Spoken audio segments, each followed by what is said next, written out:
Beberapa tahun lalu, uang tunai masih terasa seperti bagian alami dari hidup kita. Kita menyelipkannya di dompet, menghitungnya di kasir, dan merasa tenang karena bisa melihat serta menyentuhnya. Namun hari ini, tanpa disadari, semakin banyak tempat yang tidak lagi menerimanya. Sebuah tulisan kecil di pintu toko berbunyi, "Cashless only." Tidak ada larangan, tidak ada pengumuman besar. Uang tunai tidak dihapus, ia hanya perlahan ditinggalkan. Di kafe, di parkiran, bahkan di rumah sakit.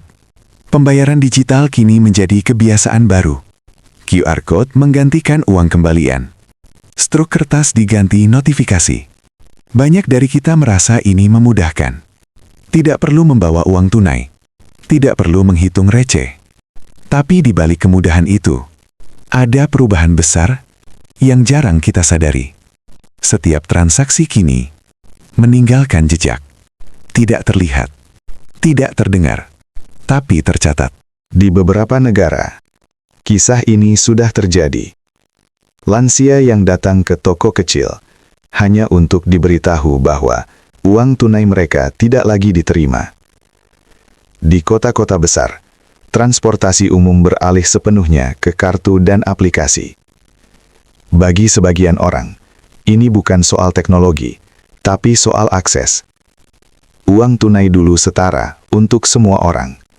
Kini, tidak semua orang berjalan dengan kecepatan yang sama. Secara resmi, dunia bergerak ke arah tanpa uang tunai, demi efisiensi dan keamanan.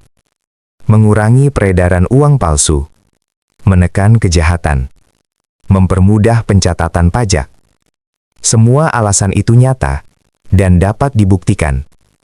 Pemerintah dan bank sentral di banyak negara secara terbuka mendorong digitalisasi. Tidak ada rahasia, tidak ada pengumuman darurat, hanya kebijakan yang berjalan pelan, tapi konsisten. Namun, uang tunai memiliki satu kelebihan yang tak pernah diumumkan secara resmi. Anonimitas. Saat kita membayar dengan uang fisik, tidak ada data yang berpindah. Tidak ada waktu, lokasi, atau kebiasaan yang direkam. Dalam sistem digital, setiap transaksi menjadi bagian dari pola. Bukan untuk mengawasi, kata mereka, tapi untuk memahami perilaku. Pertanyaannya, sampai sejauh mana pemahaman itu dibutuhkan? Ini bukan cerita tentang kiamat atau kontrol total. Ini adalah cerita tentang dunia nyata yang berubah, tentang kebiasaan kecil yang bergeser, tentang pilihan yang semakin sedikit terasa seperti pilihan. Tidak ada satu pihak yang bisa ditunjuk sebagai pelaku. Tidak ada rencana jahat yang diumumkan. Hanya sistem yang berkembang lebih cepat daripada kesadaran kita mengikutinya. Jika suatu hari, uang tunai benar-benar menghilang, apa yang ikut hilang bersamanya?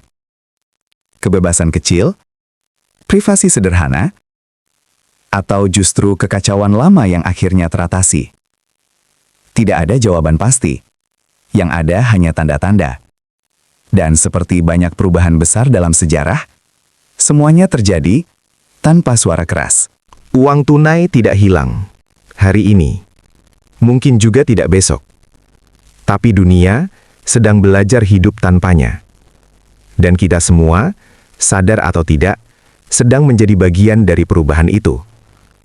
Pertanyaannya bukan lagi apakah ini baik atau buruk, melainkan apakah kita benar-benar siap?